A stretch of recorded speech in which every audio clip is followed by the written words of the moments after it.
Serangan Israel ke atas bumi Gaza Mei lalu disifatkan sebagai satu tindakan bacol. Apa tidaknya, pejuang Hamas yang diburu tetapi penempatan penduduk pula yang menjadi sasaran sekaligus meragut timbunan nyawa.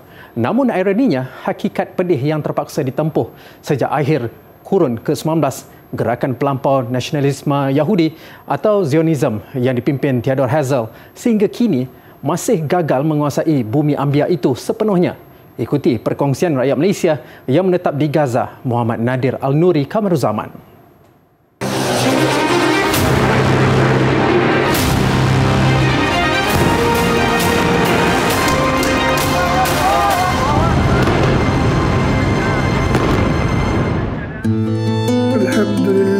Sebenarnya serangan yang berlaku ke atas Gaza pada bulan Mei yang lepas adalah serangan yang agak mengejutkan, sebab mula-mula kita dengar berita ketika itu adalah berita tentang serangan yang berlaku di Masjid Al-Aqsa dan operasi-operasi yang dilakukan oleh penduduk Palestin di dalam tanah Palestin itu sendiri yang dijajah, tetapi bukan di Gaza. Dan ketika itu kita tidak menjangkakan sebenarnya bahawa serangan akan berlaku ke atas bumi Gaza itu sendiri.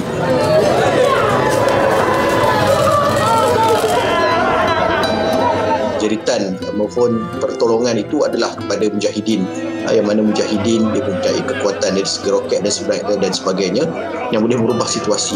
Maka tiba-tiba pertolongan itu disambut oleh mujahidin yang berada di dalam bumi Gaza, yang menyebabkan beberapa lokasi di dalam Israel itu sendiri diserang dan keadaan berubah sekelip mata ketika itu di bumi Gaza. Tiba-tiba kita rasa tiba-tiba perang telah pun meletus, dan kita dengar mulanya meningkat jumlah para syuhada yang ada di dalam bumi Gaza ketika itu, dan itu adalah satu petanda bahawa perang dia akan berpanjangan. Dia tidak akan kekal sebagai serangan semata-mata, tetapi akan tercetus peperangan yang besar yang akan mengorbankan banyak nyawa.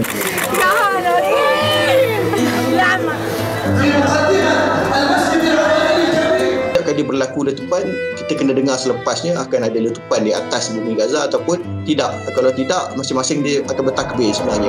Allahu Akbar, telah dilepaskan roket daripada bumi Gaza masuk ke dalam tanah Arab Israel. Bila berlaku serangan pula, kita keluar cepat-cepat daripada rumah kita tengok apa yang kita boleh bantu, khususnya kalau tempat yang diserang itu adalah tempat yang berdekatan dengan rumah kita. Kita tengok ada orang yang perlu diselamatkan ataupun tidak, adakah ada yang telah hubungi ambulans ataupun tidak. Dan begitu juga kita berdepan dengan takutan daripada anak-anak kita sendiri, khususnya anak-anak yang kecil. Dia dengar saja bunyi letupan, bom di sana sini, kita cuba menukarkan situasi tersebut pada situasi permainan. Belum daripada peperangan, Palestin berada dalam situasi yang sangat-sangat buruk ketika mana Trump memerintah, khususnya bila mana dipindahkan lokasi ke kedutaan US, dan begitu juga digalakkan proses pengilhakan pembukaan perempatan haram baru di dalam tanah Palestin itu sendiri.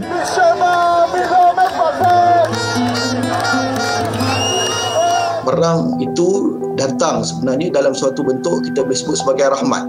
Sebab apa? Sebab selepas peperangan berlaku, dunia mula melihat semula tentang apa yang telah berlaku di Palestin sejak sekian lama. Dunia melihat bagaimana Israel menggebom wanita dan kanak-kanak. Dunia melihat bagaimana Israel sebenarnya bukan mempertahankan kononnya negara haram mereka, tetapi melakukan serangan ke atas bumi yang sedang mereka jajah.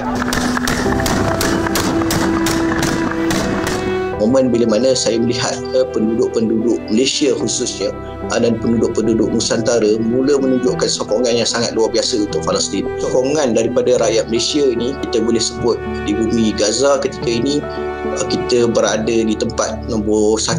Saya boleh sebut dengan berani bahawa kita berada di tempat nombor 1. Turki punya bantuan semakin lama semakin perlahan. Itu juga Qatar, sumbangan mereka yang masuk adalah sumbangan yang masuk melalui kerajaan. Tetapi dari segi rakyat, yang mana penduduk Palestin, kalau kita tanya siapakah yang paling sayang kepada Palestin pada hari ini, mereka akan sebutkan Malaysia, sebab wujudnya bantuan kalian di bumi Palestin ketika ini dilihat dengan sangat-sangat jelas.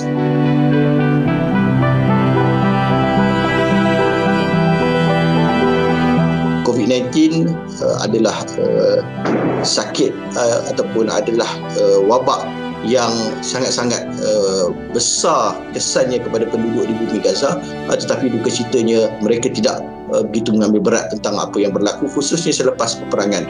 Jadi sebenarnya sebelum peperangan, Kementerian Kesihatan setiap hari maklumkan berapa jumlah kes dan sebagainya dan memaksa pemakaian topeng, penjarakan dan sebagainya. Tetapi selepas daripada bermulanya peperangan, Kementerian Kesihatan terpaksa mengambil alih tugas yang lain. Masa tu tak ada orang tanya dah COVID, berapa orang yang positif dan sebagainya. Tetapi orang mula bertanya berapa orang jumlah syuhada yang meninggal, berapa orang cedera di dalam perang yang sedang berlaku. Jadi Kementerian Kesihatan dia tukar fungsinya, dia maklumkan setiap hari, jumlah syuhada adalah 3 orang, jumlah yang cedera adalah 20 orang. Sampailah habis peperangan, orang mula fokus semula kepada pembangunan semula kehidupan mereka dan tidak mengambil berat sangat kepada isu COVID-19. Perang dari segi kesannya dalam tempoh yang kecil, iaitu berlaku selama 11 hari, dia adalah perang yang paling dahsyat dah.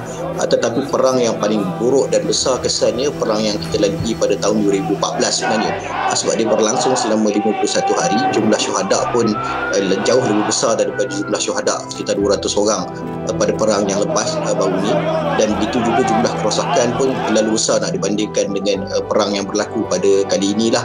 Dan kita difahamkan sebenarnya perang yang berlaku pada tahun 2014 sampai sekarang ini, jumlah rumah yang rosak sebanyak 40,000 buah rumah masih belum lagi dapat dibaiki. Sallallahu ala Muhammad.